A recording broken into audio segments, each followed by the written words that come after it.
everyone, I'm Will, or Will DaBeast, and today I'm going to be teaching you how to do the cliffhanger. Okay, so first some specifics. My cliffhanger is about 1.25 inches thick. The one on the show is about 3 centimeters that way, and 4 centimeters this way. And then the double double ledge for the ultimate cliffhanger and shin cliffhanger is 6 centimeters out. Okay, so the first thing you need to learn is how to hold the cliffhanger. And so what I do is I put my middle finger like that, touching the edge. Then I put my ring and my index finger, and I try to get my pinky finger kind of far out there. So there's some gap in between my middle finger and the ledge, my ring finger and the ledge. So it looks like that. And the other thing you can do, I don't do it that much, but unless I'm on the slanted one like that, yeah, there we go, now it's flat. Let's slanted one like that, is this. Use this thumb and sort of press in. I use it on this to sort of clamp it down, but on these I usually just dangle by my fingers.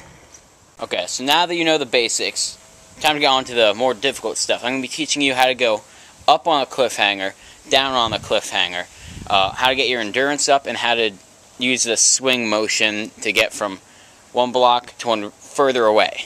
Okay, so the first thing I notice when people do the cliffhanger is a lot of people I know that are strong enough to do it just don't have the grip strength. So what I'm going to be teaching you is how to get better grip strength and endurance for the cliffhanger.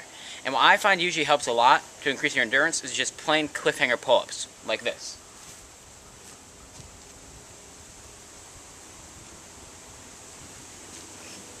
And just do that until you can't do any more.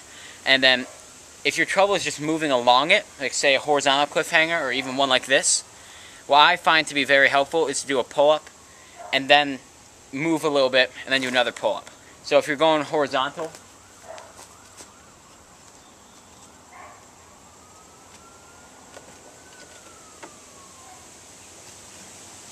like that. That's just something that I find helps you if your problem is staying on longer while you're going across it. Okay, the next thing I'm going to teach you is how to do a cliffhanger drop, like we see on the ultimate cliffhanger or the shin cliffhanger. There are two things that are really at play here. Number one is you need momentum to get from one to the next one. The second thing is grip strength. You need to be able to grab that second ledge. And there's really no other way to do it except for just go out and try. One thing I've noticed that helps is, what I do is I'll go up there, put one hand on the end ledge, put one hand on the beginning ledge, and I just go from one to the other like this.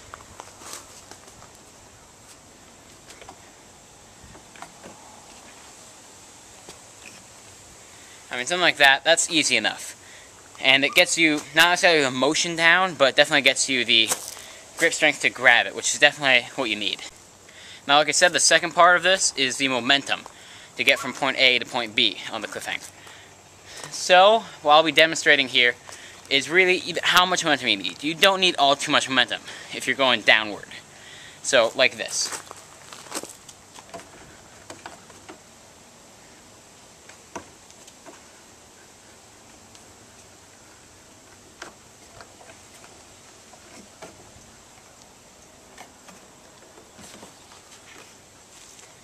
It really doesn't take all that much. You just need to reach out, and that's the only motion you need to do.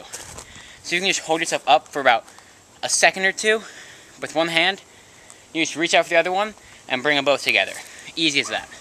So the last thing I'm going to teach you is going up, which I find there are two ways that really work effectively to do this. One is just the up and grab, and the other one is swinging and going up. So the reach and grab, it takes they both take about equal amount of grip strength, but this one takes a lot more plyometric ability. So if you don't feel that you have the plyometric ability to sort of jump up, like say doing clap pull-ups, then you should probably go for the swing one. But here's the pull one.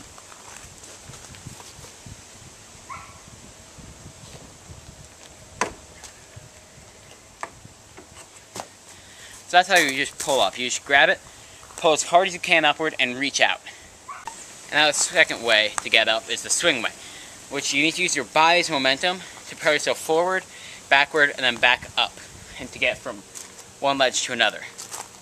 This one, it takes a little bit more body control, because when you're using your body, it's like a pendulum, and you need to hold on to that cliffhanger as the bolt for the pendulum. And it also takes more grip strength, because when you let go, you're going to be letting go for a little bit, so you can get both hands up onto that cliffhanger. And here's how you do that.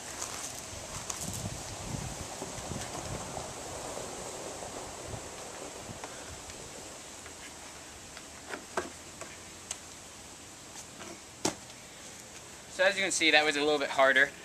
I find that this way gets you higher up and further out, but this first way is a little bit more controlled and safe.